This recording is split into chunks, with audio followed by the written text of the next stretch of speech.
Good morning, everybody. Jim Feist and Hank Goldberg here in Las Vegas. It's divisional weekend, and we are excited to make some money. Good morning, Hank.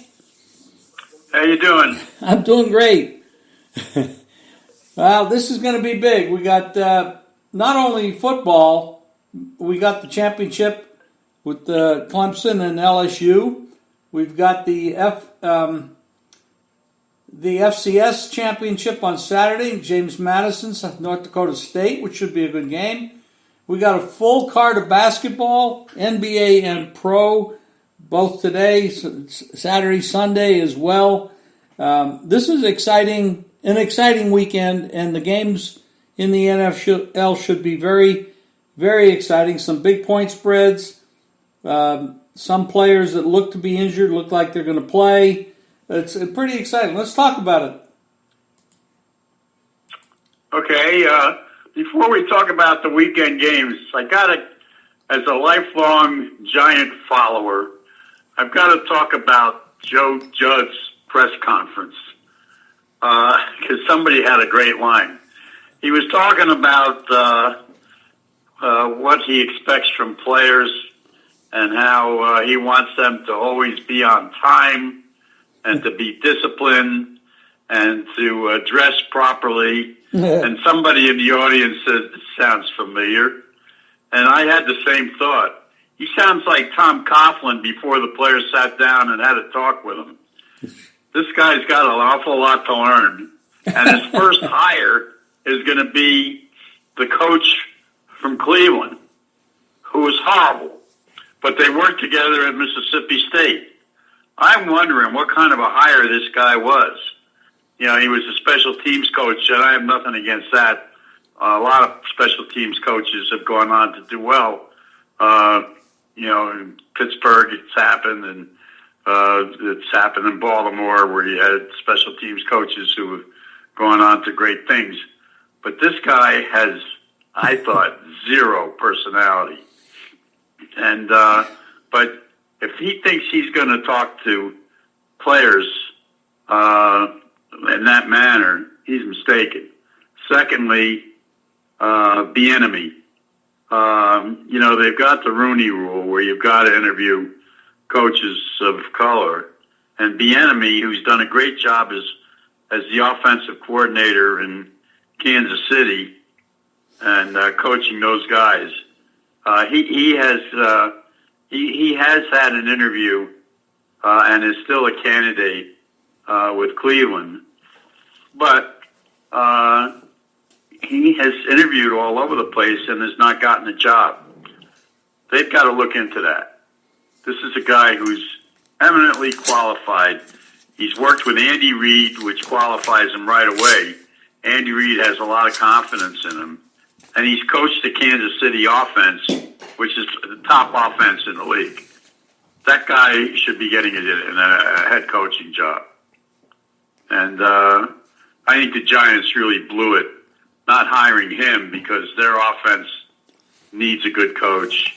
And this guy they hired, I mean, you know, I was willing to give him a shot, but his first shot out of the box reminded me of Adam Gase's press conference with the Jets. New York sports right now is really hurting. He's going into a big market. He can't go in there with that kind of an attitude, I don't think. Well, you can't expect the players today to adhere to the rules of the 1940s and 1950s. And that conversation that he had, his conference, sounded like a guy that would be leading a team. No, he didn't have a conversation with Coughlin. I said that somebody in the audience said, "This sounds familiar." And that's the same thing that Coughlin, before the players sat down years ago when Coughlin was coaching the Giants and things weren't going all that well, because Coughlin had all these stringent rules where if a guy was 5 minutes late for a meeting, he got fined. He expected them to adhere to a dress code. And Michael Strahan and a couple of other players got together with Coughlin and said, "You can't treat players this way." And to Coughlin's credit, he listened to him and he changed his approach. And he became a lot more affable and a lot more player friendly. And they went on to great things with him and won 2 Super Bowls. I didn't say he had a conversation with Coughlin. I said that somebody in the audience said, this sounds familiar, and they was referring to Coughlin.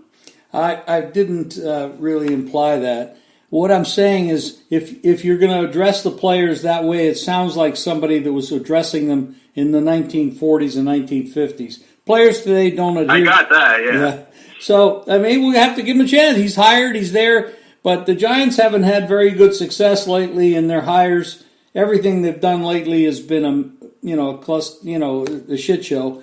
But what did you think of the hire down in Carolina? David Tepper came in there and paid the guy out of Baylor pretty big money. Well, he gave him a 7-year contract, number one. $70 million is a huge amount of money. Yes, it is. For a guy who has such limited experience. I know he did a great job at Baylor in 3 years. He had one great season in Baylor. He's impressive. I thought his press conference was impressive. And he goes in with an open mind about a lot of things, including how, and he's going to bring his offensive coordinator with him from Baylor, but he also wants some senior coaching help there. And he has NFL experience. He had a couple of years on the Giants staff, and he's a New York-based guy, and he's savvy, and he's bright, and he's not the first guy to come out of college with success. And apparently, the owner of that team is a very bright man, hedge fund guy with a ton of money. 7-year contract at $70 million. Wow. But they wanted him, and other teams were interested in him, and the Giants were interested in him, and he never let the guy out of his living room. He just nailed him down, and he blew him away in his interview, and they wrapped him up. Well, David Tepper. But you know something? This Giant coach is going into a division that now has McCarthy in Dallas, who has won a Super Bowl. They have the Philadelphia coach who has won a Super Bowl. And he's got the coach in Carolina, or from Carolina, who is now in Washington, who has been to a Super Bowl, in Rivera, who, so you've got 3 real quality, experienced coaches, and this guy. I sound like a Giant fan who's not too happy. My New York personality is coming out, but I'm sorry. That's, it's like the song, is that all there is? Well, the Giants have just not had good hires lately. They've done just about everything wrong. I think the best thing they did was drafting Barkley, but they've done everything else wrong. And they've had very good drafts the last couple of years. They've done that. Well, they got to hopefully this guy will work out. I'd love to see the New York market have a good team. It's good for the sport, but it sure hasn't worked out. What's Cleveland doing? Are they still talking to everybody? They've interviewed everybody under the sun. But you know what? At least they're thorough.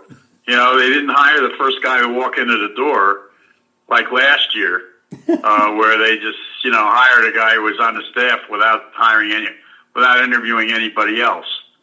So today, for example, they're going to interview the offensive coordinator from New England. So I can't knock what Cleveland's doing, although the general manager is out of there now. But they're interviewing a lot of prime candidates, so they certainly are surveying the marketplace. I can't criticize that. They're going to hopefully make the right choice after they've seen everybody.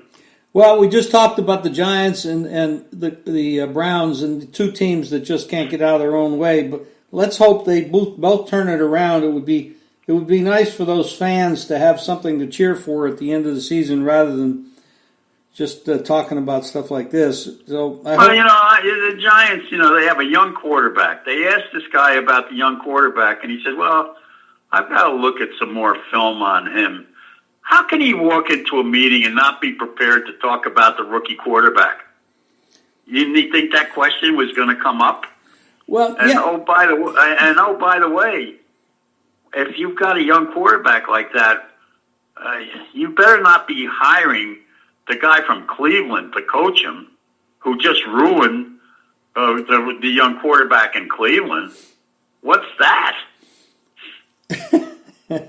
well, it doesn't sound very optimistic for the future of the New York Giants, based on what you're telling me. And As a typical Giant fan would say, it sucks. well, we have 4 big games this weekend, Hank, and maybe we should talk a little bit about them because these teams are actually doing some good things. They've made it this far. It looks like the news out of Minnesota is that Diggs and Thielen will play. We don't know how much Thielen will be able to play because I guess he has a gash on his ankle. He got hurt in practice. Yeah, he had some stitches on his ankle. And I saw him interviewed on the NFL Network, and he says he's fine to go. It's a cut, that required some stitches. But he's ready to go. And then Diggs had a cold, a virus. Well, they're on a short week, and they're playing up against a pretty tough team. San Francisco's getting 3 defensive players back. They're a very tough physical team. They have 3 good running backs. Got a young quarterback in Garoppolo who's got a great winning record.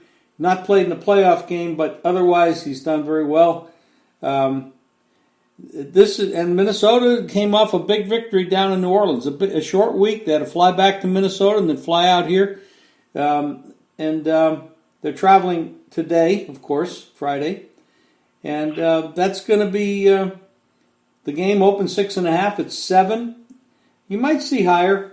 And the game came down from 45 to 44. Moving on to the next game, we got Tennessee at Baltimore. Well, before we get off that game, I talked about what happened, about the short week factor and why that bothers me, particularly coming off an overtime game that was a very tough game for them. And they've got, I wasn't concerned about the guy having, being out with a virus for a couple of days. I mean, that was, midweek. But still, it's a short week, short turnaround, and to have to go across country to play a game, that works against them. And San Francisco didn't just get 3 players back. They got the leader on defense in Alexander, who's their top linebacker. He's back and he's healthy. That's a huge factor. I don't want to just slough that off. And they've got their starting free safety back. The guy who had been playing free safety can now go back to his other position, which is strong safety. That strengthens their secondary. And the third guy coming back is Dee Ford, who is their second top pass rusher. Those are enormous changes in San Francisco's defense, who over the last 8 weeks had gone from the top defense to 26th in the league.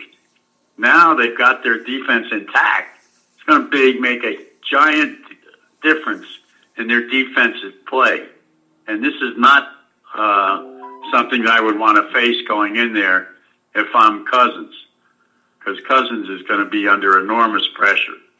And, they've got, they're going to run the ball, of course, but this is a different animal they're going to be up against than what they faced last week. Yeah, and I think from what I'm looking at in the total, I think they're looking at that as this is going to be a run first kind of game. In order for Minnesota to hold off that pass rush at all, I mean, because that's a brutal pass rush, and they don't even have to blitz. They use their front 4, and they get to the quarterback a lot. San Francisco's tough. They're a beast. So Minnesota's going to have to run the ball. If they can't do that successfully, Cousins is going to be running for his life. Yeah, that's a tough matchup for Minnesota on the short week and everything, and that's really a tough one. You're right on that, Hank. Tennessee at Baltimore, we're looking at some bad weather now. Now it's in. The funny thing about the weather is there's like 3 good services to check on the weather, and they all give you different stories. But it looks like there might be some rain and wind in this game, and the total has gone down 2 points in some spots, down 1.5 in other spots because of that, and because they might. Both teams like to run the ball. Baltimore's a great running team as well as a passing team, and Tennessee, as we saw last week, they like to run the ball a lot with Henry. Well, Tennessee runs the ball a lot with Henry. He had 186 yards rushing last week. Now he goes against. Here's the difference between this week and last week. Tannehill, who had a lousy game last week, is coming up against a team that likes to blitz, and their secondary is probably the best covers, has the best cover guys playing as a unit as any team in the league. And so Tannehill is going to be, talk about running for your life. He's the guy who's going to be running for his life. He's there because Tennessee is 18th against the run, which is this bottom half, and they're 31st in red zone defense. If Tennessee is good enough to get into the red zone, their chances of scoring are very minimum against the Baltimore defense. The second reason that the game went to 10, and then it dropped a half a point. Ingram had a great day of practice yesterday. He was running like the old Ingram. And if you've got Ingram out of the backfield, along with Jackson, who has accounted for over 3,000 yards passing and 1,200 yards rushing, and he's been involved in 43 touchdowns. And you've got the best kicker in the universe, and a defense that over the last 12 weeks has given up 16 points. They've won by an average of almost 17 points a game. Big difference between these two teams right now. Yeah, and when you compare what Tennessee is facing, last week with the Patriots and now Baltimore, it's a huge difference. Tennessee is really up against it. This is another one of the road teams that won last week, travel back to back. This is a very tough game for Tennessee to overcome. I don't think weather's a factor in this game. Baltimore doesn't have any problems with weather. That quarterback is just he's just such a couple of cuts above about everybody else. And when you've got Ingram healthy and you got Edwards healthy, you got a strong running game. And I don't see where weather's a factor at all. I think the weather affects the the total more than the point spread in this. Well, it's not going to be cold. No, the weather's pretty. Actually, I think it's warmer in Baltimore than it is in Vegas. Well, not now. Vegas has been pretty nice here the last couple of days.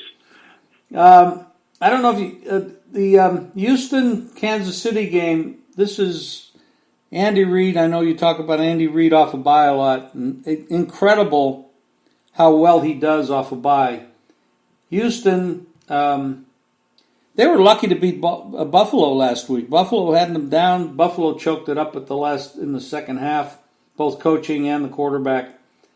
And Houston came out of that with a victory in overtime. We still don't know about Fuller. And when I bring up Fuller, Ford's playing. We do know about Ford. Ford is playing. No, not Ford. Fuller. Fuller. That's San Francisco. Yeah, Fuller for the wide receiver Fuller for Houston. Oh, you're talking about Fuller. I'm sorry. Yeah, Fuller. Yeah, I thought you said Ford. Yeah, Fuller's questionable. Hopkins, though, had a great game last week. And there's nothing wrong with him. But their whole offense was based on Hopkins last week. And Kansas City's, but they're going up against a Kansas City defense that right now is playing the best of any defense in the league. They're on a 6-game winning streak. Over that stretch, they're giving up 10.4 points per game. They love to blitz, but their defense right now, the defensive coach has done a tremendous job. He's really turned the defense around. They've got great play on their inside, and they can apply pressure. And remember that Houston cannot protect their quarterback. Last week, Watson made some good plays, but he was also sacked half a dozen times, 7 times, I think. He's been sacked something like 40 times this year. So they have no pass protection for him whatsoever. And Houston's defense is 29th in pass defense. Now they're going to face Mahomes? Please. As Jimmy Johnson used to say, please. Yep, I remember him saying that. The point spread on that game right now, you can find anything like a 9, 9.5, or even a 10 with dog juice on that. But the point spread doesn't mean anything when you're talking about the superior teams.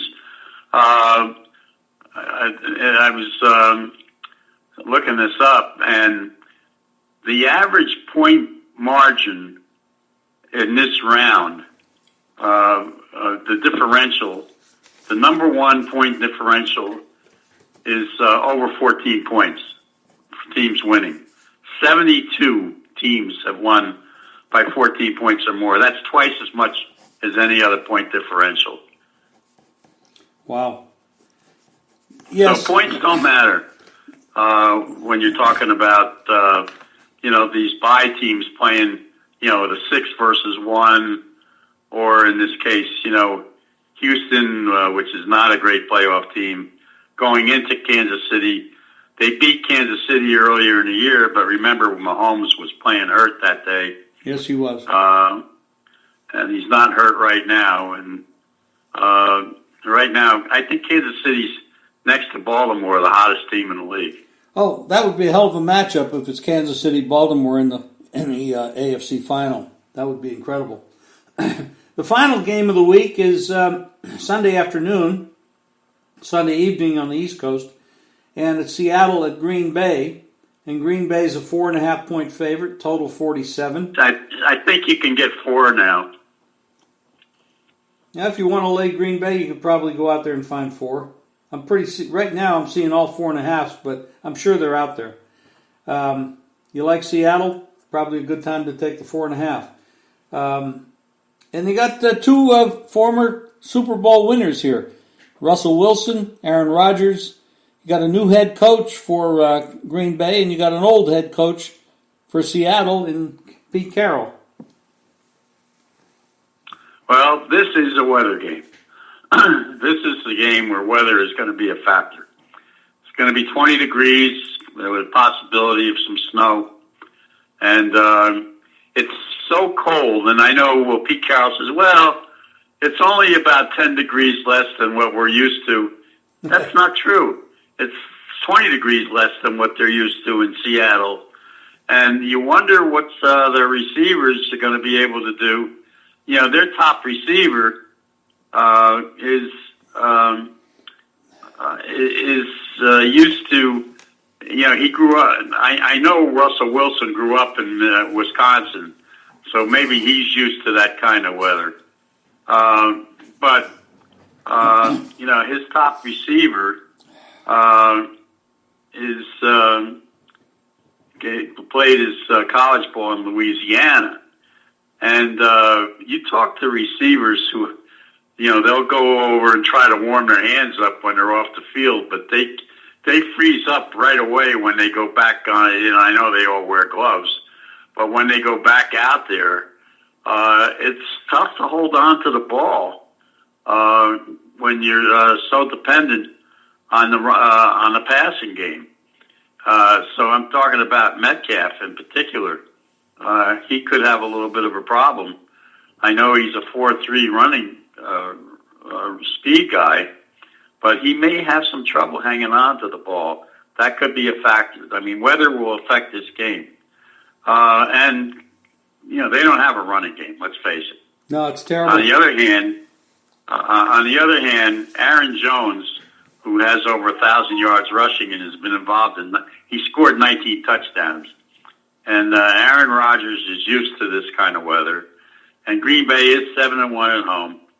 And, they've got Devontae is healthy now. And the good thing about for Green Bay right now is their offensive line is healthy. Seattle's offensive line is not healthy. They have difficulty protecting Russell, who's been sacked 48 times. Now, a lot of it is him running around, getting tackled. But Green Bay's defense right now is playing pretty well. That defensive coordinator then has done a good job. So, but the Russell Wilson factor is why teams like to, and the fact that, you've got a team that's 8-1 on the road going against a team that's 7-1 at home. This is not an easy game. No, it's a classic matchup between two great quarterbacks, and it should be a great way to finish off the weekend. We got a full card of college basketball games coming up too. It is, college basketball is taking over, and Saturday is a big day for the weekend. Well, I told people to watch out for college at Charleston. They haven't lost a game since I pointed that out. They won again 2 nights ago, or maybe it was last night. And there's one game that I think you want to watch. Kansas has a tough game this week, or tomorrow rather, where they're playing one of their rivals, who's a very tough game that you don't hear that much about. Baylor could give them a game. Baylor just beat Texas Tech. Yeah. Texas Tech, which is one of the top defensive teams, and Baylor never looked back in that game. They beat them by 5 or 6 points. Now they go up against a Kansas team that's a top 5 team, and that's a very strong matchup. And outside of that, you've got these conference schedules going on. I think Kentucky played a great game the other night. They've got a game. I think they're playing Alabama tomorrow. But Kentucky's starting to come around for Calipari. So there's that. There's one other news out of college football, and that is Mike Leach, the college coach at Washington State, is going to Mississippi State. He did a great job at Washington State. They went to 5 bowl games while he was there, and they did a good job of recruiting, and they've got a pretty good lineup coming back, but they're looking for a coach now. And Leach is going to Mississippi State. He wanted to be closer to his grandchildren, so he's moving back to the Southeast. They knew he was eventually going to leave Washington State, and it may have come a little sooner than they wanted. Leach is going to add a lot of personality to that conference. He's a great guy and a lot of fun to be around, a real character. But he's also a very good coach, and I like him because he's a big horse player. Used to hang out with him at Gulfstream. But anyway, so he's off.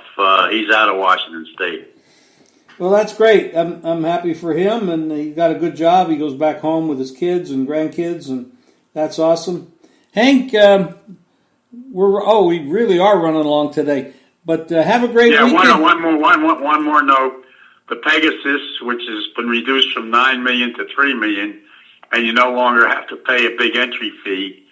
So it's now a glorified Don Handicap, but that's the first big stakes race of the year, and that's on the 25th at Gulfstream Park. And Mandela's got his big horse in there, and but a couple of the top horses are skipping this race to go to Dubai. So it's not the glorified field that it used to be, but it's still a $3 million race, and that's coming up in 2 weeks. All right, Hank, thank you very much. We'll talk to you again on Monday, and good luck this weekend, and hopefully both of us have a big weekend, win a lot of money. All right, Sam. You too. Thanks. Take care. Everybody go to jimfeist.com for Hank's plays and mine. We'll see you on Monday, and we'll be counting up our chips. Thank you, buddy.